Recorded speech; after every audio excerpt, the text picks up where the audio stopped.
नमस्कार दोस्तों, आप सभी का स्वागत है आपके अपने YouTube चैनल में। दोस्तों, आज की इस वीडियो में मैथ का इम्पोर्टेंट क्वेश्चंस को देखेंगे और दोस्तों वीडियो को आप लास्ट तक देखते रहिए।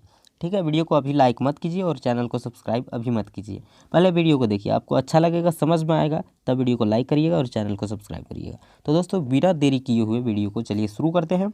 और पहला सवाल तो पहले से आपके सामने दिया है।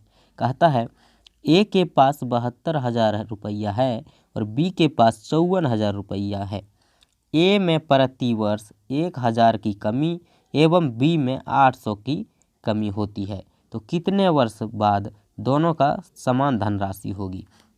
यानी दोस्तों, कहने का मतलब सवाल का है कि ए के पास 72,000 रुपया है और बी के पास 54,000 है। ठीक है, लेकिन प्रतिवर्ष ए के पास जो है 1,000 रुपया घट जाता है, कम हो जाता है, और बी के पास प्रतिवर्ष 800 रुपया कम हो जाता है। तो कहता है कि कितने वर्ष बाद दोनों के पास धनराशि बराबर हो जाएगा, यानी दोनों के पास बराबर पैसा हो जाएगा। तो चलिए इसको बनाने का तरीका देखिए और फिर इसका ट्रिक बताएंगे, जो कि 1 सेकंड में आप बिना भी कागज़ कलम के ही आप आंसर लगा देंगे। तो चलिए पहले देख लीजिए प्रोसेस। देखिए, एक ए है और दूसरा आदमी कौन है, बी है। ठीक है, तो चलिए इसके पास कितना है, 72,000 है, 72,000। ठीक है, और बी के पास है 54,000, 54,000। ठीक है, अब देखिए इसके पास कितना प्रतिवर्ष कमी हो जाता है, 1,000 रुपया दोस्तों प्रति वर्ष घटता है। ठीक है, माइनस कर लिया, लेकिन कितने टाइम तक जो है ये कहता है कि धनराशि समान हो जाएगी। तो टाइम तो हमको पता नहीं है, तो टाइम टी टाइम मानते हैं, टी वर्ष में जो है बराबर हो जाएगा। तो 1,000 रुपया कितने वर्ष तक घटेगा, टी वर्ष तक, टी से गुना कर दीजिए। ठीक है, अब इसमें कितना कमी होती है, 800, तो 800 रुपया हर वर्ष घटता है, लेकिन कितने दिन तक घटते रहेगा, ये टी वर्ष तक घटते रहेगा, टी वर्ष माने हैं। ठीक है, अब देखिए इसके बाद जो है दोनों धनराशि बराबर हो जाएगा, तो बीच में बराबर चिन्ह लगा दिए। यहाँ तक कोई दिक्कत नहीं हुआ होगा।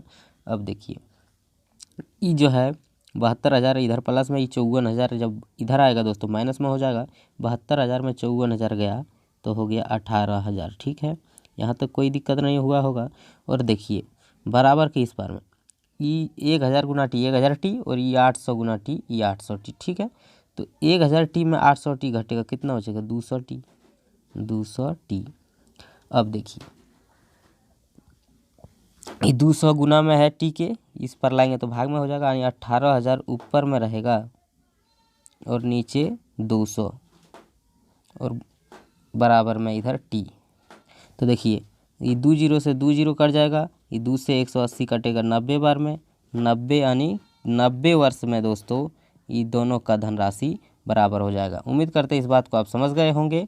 चलिए अब ट्रिक बताते हैं इसका। सीधा ट्रिक से कैसे बनाते हैं, आपको ऐसा सवाल दिखेगा ना, तो सीधा ये दोनों का पैसा का अंतर, दोनों का धनराशि का अंतर करिए। 72,000 में 54,000 घटाइए, कितना होगा, 18,000। ठीक है, यहाँ तक कोई दिक्कत नहीं। और दोस्तों कितना कमी होता है इसका भी दोनों का अंतर निकालिए। 1,000 से 800, 1,000 और 800 यानी कितना, 200 की अंतर है, तो अंतर को नीचे, और ऊपर में दो धनराशि का अंतर, नीचे में ये कमी का अंतर। समझ रहे हैं बात को, तो खाली अंतर सब लिखिए दोस्तों। उसके बाद देखिए 1,000 और 800 में 200 का अंतर, बस कटा दीजिए, आपका आंसर आ जाएगा। 2 जीरो से 2 जीरो, ये 90 बार में 180, यानी कि 90 वर्ष में दोस्तों दोनों के पास समान धनराशि हो जाएगी। उम्मीद करते हैं कि दोस्तों ये चीज़ आपको अच्छा लगा होगा और समझ में आ गया होगा। इसको जीवन भर तो नहीं भूल सकते हैं। इस तरह का सवाल रहेगा तो दोनों का धनराशि का अंतर ऊपर, दोनों का कमी जो होता है उसका अंतर नीचे। देखिए 1,000 में 800 घटाएंगे तो 200 अंतर है, तो कटाए तो 90 वर्ष जो दोस्तों हमारा आंसर है। चलिए बढ़ते हैं नेक्स्ट प्रश्न की ओर और देखते हैं अगला सवाल क्या कहता है। आइए दोस्तों, दूसरा सवाल है कि माध्यिका बराबर 12 और बहुलक बराबर 15, तो माध्य बराबर क्या होगा। तो दोस्तों ऐसे सवाल को बनाने के लिए एक फार्मूला होता है कि बहुलक बराबर 3 माध्यिका घटा 2 माध्य। ठीक है, बहुलक बराबर 3 माध्यिका घटा 2 माध्य। तो बहुलक कितना है, देखिए बहुलक है 15, तो 15 बराबर कितना, 3 माध्यिका, नहीं तो 3 से गुना होगा, माध्यिका कितना है 12, तो माध्यिका के जगह पर 12 और घटा 2 माध्य, 2 और माध्य नहीं पता है तो माध्य के जगह पर हम रख लेते हैं x। ठीक है, कोई दिक्कत नहीं। अब चलिए बना लीजिए, कितना हो गया, 12 3 36 हो जाएगा और ये 15, यानी दोस्तों ये 36 को देखिए बराबर के इस पार में रखते हैं। 36 में 15 चल जाएगा, इधर जब आएगा 36 में 15 गया दोस्तों बराबर ये हो जाएगा 2x। ठीक है, 36 में 15 गया 21, 21 बराबर 2x। तो देखिए 21 चल जाएगा ऊपर और 2 देखिए गुना में है x तो ये भाग में आ जाएगा बराबर x। तो 2 से भाग देंगे 21 में तो 10.5 यानी 10.5 हो गया माध्य। ठीक है, माध्य कितना हुआ है 10.5। तो दोस्तों उम्मीद करते हैं कि इस बात को आप भी समझ गए होंगे। 10.5 इसका माध्य हो गया, समझ में आ गया। तो चलिए बढ़ते हैं नेक्स्ट प्रश्न की ओर और देखते हैं अगला सवाल क्या कहता है। आइए दोस्तों तीसरा सवाल है कि किसी त्रिभुज के कोण ए बी क्रमशः 80 डिग्री और 60 डिग्री है तो तीसरा कोण बताइए। चलिए बहुत ही आसान तरीके सवाल है कि ये कहता है कि त्रिभुज का दो कोण दिया हुआ है ए और बी। मान लीजिए दोस्तों ये त्रिभुज है, ठीक है, ये कोण ए है, इसको रखते हैं बी और इसको रखते हैं सी।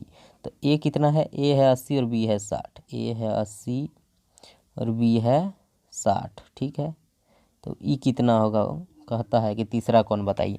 तीसरा कोण सी। तो दोस्तों किसी भी त्रिभुज का, कोई भी त्रिभुज क्यों ना हो, समबाहु विषमबाहु कोई भी त्रिभुज हो, उसके दोस्तों तीनों कोणों का योग 180 डिग्री होता है। ठीक है, ए बी सी तीनों मिलाकर 180 डिग्री होता है, ये बात आप याद रखिएगा। ठीक है, तो 180 है तो ये दोनों कितना है, ये है 80 और ये है 60। तो ये कितना होगा 80 और 60 कितना होगा देख लीजिए 140। तो 140 180 में घटा लीजिए ना, तीनों मिलाकर होता है 180 और दो मिलाकर 140 हुआ तो 40 डिग्री सी होगा। देखिए ए और बी का दिया हुआ है कितना 60 और 80, ये है 60 और ये है 80 और सी नहीं पता बराबर 180 बनाकर दिखा दिए। ऐसे तुम बनाने का कोई ज़रूरत नहीं है। ये हो गया 60 और 80 हो गया 140 और ये प्लस सी बराबर 180। ठीक है, तो 140 माइनस हो जाएगा, सी बराबर 180 में 140 चल जाएगा तो कितना हो गया 40 डिग्री हुआ कि नहीं, तो सी बराबर 40 डिग्री। ठीक है दोस्तों, उम्मीद करते हैं इस बात को भी समझ गए होंगे कि कौन सी बराबर तीसरा कौन जो है 40 डिग्री। तो चलिए दोस्तों बढ़ते हैं नेक्स्ट सवाल की ओर और देखते हैं अगला सवाल क्या कहता है। आइए दोस्तों चौथा प्रश्न है कि किसी त्रिभुज के 3 भुजाएं 5, 7 और 10 है तो क्षेत्रफल क्या होगा। चलिए दोस्तों ये सवाल पूछा जाता है, हमेशा सवाल में पूछा जाता है परीक्षा में कि इस तरह का सवाल त्रिभुज का क्षेत्रफल। तो दोस्तों इसको थोड़ा सा याद रखना होगा, आपको याद रखेंगे तो कोई दिक्कत नहीं होगा, आप बिल्कुल आसान तरीके से बना सकते हैं। तो त्रिभुज का दिया है कि क्या दिया है, देखिए ये त्रिभुज है, मान लीजिए ये कहता है कि एगो है 5, एगो है 7, एगो है 10, ये तीनों भुजा। ठीक है, मान लीजिए ये है 5, ये है 7 और ये है 10, ये तीनों दिया है तो इसका क्षेत्रफल पूछ रहा है। तो दोस्तों क्षेत्रफल के लिए फॉर्मूला होता है कि s इंटू एस माइनस ए, एक बार s माइनस बी और s माइनस सी, इस तरह। तो पहले आपको s निकालना होगा। s निकालने के लिए क्या होता है जानते हैं, s बराबर a प्लस बी प्लस सी, ठीक है, बटा 2। तो a प्लस बी प्लस सी माने a है 5, b है 7 यानी तीनों भुजा, ठीक है, प्लस c है 10, नीचे 2, 7 5 12 और 10 हो गया 22 और नीचे 2 से काटेंगे इसको 22 को तो 11। ठीक है, s बराबर कितना आ गया 11, याद रखिएगा। ठीक है, तो चलिए s बराबर 11। तो त्रिभुज का क्षेत्रफल का फॉर्मूला होता है दोस्तों, ये त्रिभुज का क्षेत्रफल का फॉर्मूला होता है क्या, रूट अंडर, ऐसे करिए रूट अंडर s इंटू एक बार s माइनस ए, ठीक है, एक बार s माइनस बी और एक बार s माइनस सी, ये होता है फॉर्मूला। ठीक है, तो s तो आपको बता दिए हैं कि s निकला है 11। s निकालना आपको सिखा दिए कि तीनों को जोड़कर दूसरे भाग, तो s 11 है, s को रहने दीजिए 11। ठीक है, यहाँ पर लिख दिए हैं 11, तो s के जगह पर 11 लिखिए। रूट अंडर है, देख लीजिए यहाँ रूट अंडर, ये s के जगह पर 11 और देखिए s माइनस ए माने 11 में से 5 का कितना हो गया 6। चलिए s माइनस बी 11 में से 7 गया कितना होगा 4 और s माइनस सी 11 में से 10 गया तो हो गया 1। ठीक है, तो देखिए मान लीजिए 4 का रूट अंडर तो निकल जाएगा 2, तो 2 बाहर कर लीजिए, यही 6 गुना 11 रहेगा, 11 6 66 रूट के अंदर, यही हो गया अपना आंसर कि 2 रूट 66 इसका त्रिभुज का क्षेत्रफल। बात को समझ गए होंगे, उम्मीद करते हैं ऐसा कि आप इस बात को समझ गए होंगे। तो चलिए बढ़ते हैं नेक्स्ट प्रश्न की ओर और देखते हैं अगला सवाल क्या कहता है। आइए 5वां सवाल है कि मूलधन 2500 और समय 2 वर्ष और दर 4% वार्षिक है, तो साधारण ब्याज क्या हो। साधारण ब्याज सिंपल इंटरेस्ट का सवाल है दोस्तों। तो साधारण ब्याज बराबर आप याद रखिएगा एक ठो कि SI सिंपल इंटरेस्ट बराबर होता है R/T प्रतिशत, ठीक है। R/T यानी रेट, दर और टाइम समय दोनों का गुना करेंगे। मान लीजिए R कितना है, दर 4 और टाइम है 2 वर्ष, इतना प्रतिशत, 4 दूनी 8% इसका साधारण ब्याज होगा, ठीक है। तो 8% निकाल दीजिए ना, कैसे, ये 2500 मूलधन है दोस्तों, मूलधन का 8% मतलब बटा में 100, ठीक है। नहीं समझे इस बात को, देखिए मूलधन का समझ गए कि साधारण ब्याज होता है समय और दर का गुणनफल। तो 4 दूनी 8% निकालना है इस मूलधन का, तो मूलधन है 2500, ठीक है। इसका 2500 का मैंने गुना 8%, 8 और प्रतिशत का मतलब होता है बटा में 100, ठीक है। कटा लीजिए, ये दोनों 2 जीरो से 2 जीरो, 25 कितना हुआ 200। तो दोस्तों हमारा आंसर इस सिंपल इंटरेस्ट इसका 200 रुपया निकला, यानी 2500 मूलधन समय 2 वर्ष और दर 4% की वार्षिक दर से साधारण ब्याज दोस्तों 200 रुपया। तो दोस्तों उम्मीद करते हैं इस बात को भी आप समझ गए होंगे। वीडियो अच्छा लगा है तो एक लाइक कीजिए और आप हमारे चैनल को अभी तक सब्सक्राइब नहीं किए हैं तो चैनल को सब्सक्राइब कीजिए। दोस्तों फिर मिलते हैं किसी नेक्स्ट वीडियो में, तब तक के लिए थैंक यू।